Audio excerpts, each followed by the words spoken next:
Hello, Ren, and welcome to your solar return reading. So first and foremost, thank you for your patience and giving me the little bit of extra time I needed to be able to get this done. I had to change the volume so you can hear me clearly. So first and foremost, I'm going to get rid of this panel. Well, secondly, because the other things first and foremost.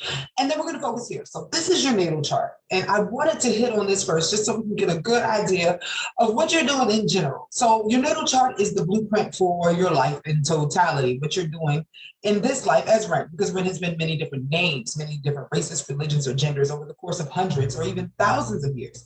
As your soul first entered Earth's atmosphere with the goal of gaining enough soul points that when you decide to ascend from here, you could go wherever you wanted to in the multiverse. So, with that in mind, we all take a path here. For you, you're on the path of the Aries. This is the soldier, the warrior, the fighter, the person trying to find out what can I do in this body. This also sort of kind of means you're a new soul. So with that being said, you have a flashlight, which is showing you where you're going, and a backlight, which is showing you where you have already been. Your backlight is over here in the 12th house, which means that you just came from being a spirit. Isn't that fun? That's what the 12th house is about. So this means that you probably enjoy a lot of time in isolation. You have issues with sharing your anger, like you don't know how to say when you're mad at people, you take a lot on your body because of this, right? It's also like a hidden wound. You're a hidden healer. Nobody knows all this stuff because it's all what you do when you're alone. So with that being said, that's your backlight, which you're already good at. You came here equipped to be of service because you're a spiritual warrior, essentially. Now, going forward with your flashlight, you are moving into being of service on a day-to-day basis to bring balance here. This could be being in a partnership, this could be through politics, this could be through writing or literature, helping animals, just anything that is bringing things into balance here. That is the main goal in this life. Everything else on here is just flavors and points to help you on that journey of going from learning who self is to taking self and blending with somebody else to make an impact on this planet, to share who you are and your visions and your thoughts. And it's really, I'm feeling like it's really important to let you know that you have a mission that was supposed to kick in after 28, to share your creativity, your ideas, your beliefs to other people. And that will be your business. You're supposed to share that online. So with that being said, it's time for the solar return. So the solar return chart is like a chapter in that whole life, like what you're purposely focusing on in order to develop that whole chart we just discussed, because that's something that's going to take your whole life to do, to find out who self is, you know what I mean? This is a piece of that pie moving you towards the greater goals of the natal chart. So with that being said, this is your solar return chart. Let me make this, not even yours, but let me make this one bigger. That being said, this is your solar return chart for 2022. This year, you're taking the path Pisces.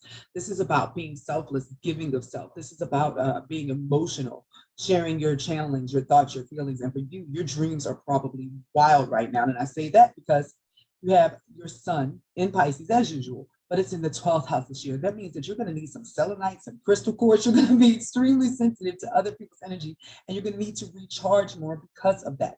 Are you working in the spiritual field? Are you working with water? Are you working with other people's feelings and stuff? All questions I would have about this energy, because you have a highly spiritual chart, especially for this year.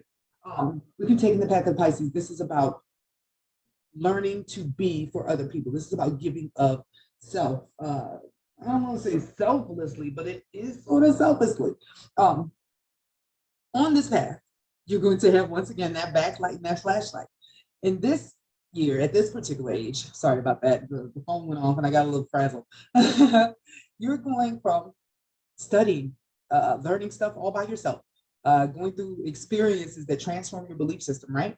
To sharing that belief system, finding a way to incorporate it in your regular life, finding a way to break it down in an easy format that you can teach to other people to help them organize their lives. So what I'm going to do now is I am going to go through the actual planets of this year, the flavors, the stages that you're going to be going through, so you get an idea of what your power is, what the goal is, outside of just those main markers, which is to gain experience, to study, to research, to really dive into what you are passionate about, and then find a way to take all that passion and share it with other people after you feel confident about what you have discovered.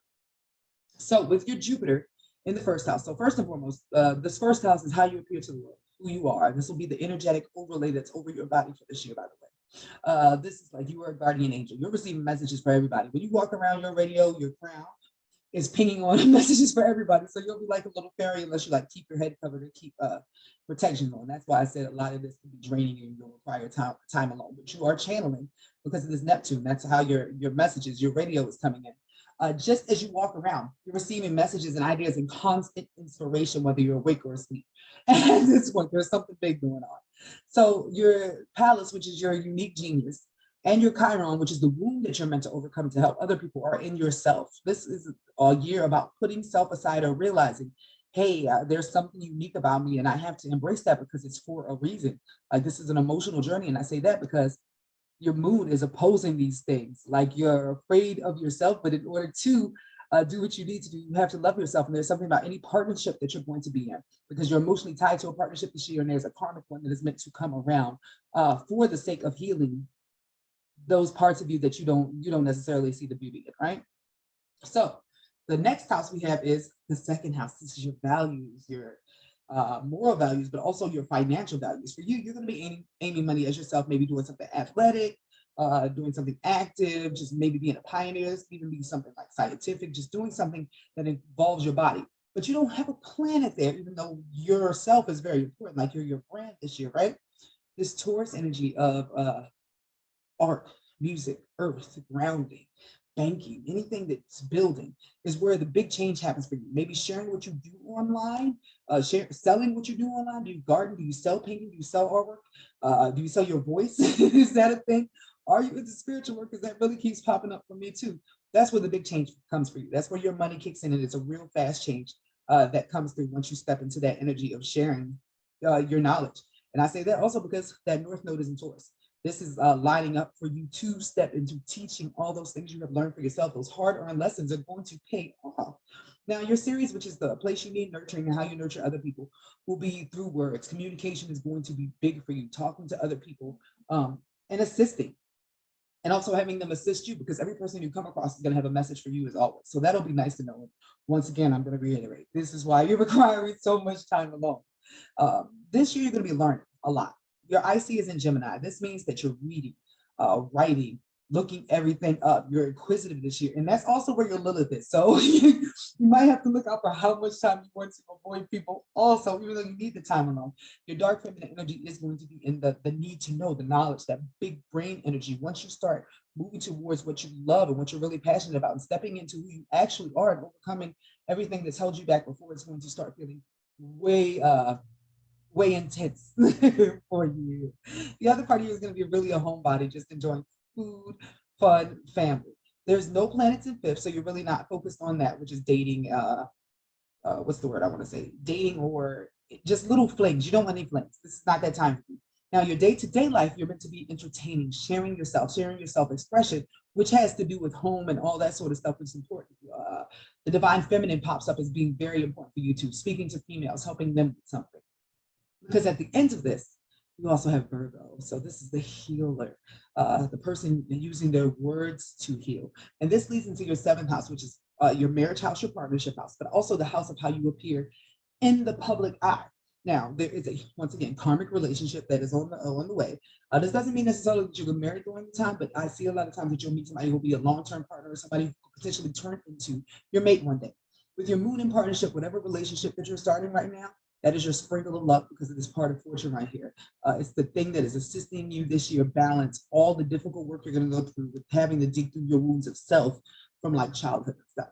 So this Libra energy of balance and finding peace, if you will, leads into your eighth house. So all that sex, death, trauma, and stuff for you, it's not going to be a huge marker like it's been at other times in your life, but you're finding a way to overcome all the things that have slowed you down in life by healing through your partnership. So that's where that energy of overcoming, rising like the phoenix, and then taking everything you learned from your lessons and finding a way to share that with other women about the lessons that you have learned is really big this year. This Sagittarius energy at the end of this ninth house of wisdom through experience is about you becoming the guru, you stepping into your knowledge. Sorry. You stepping into your story, right?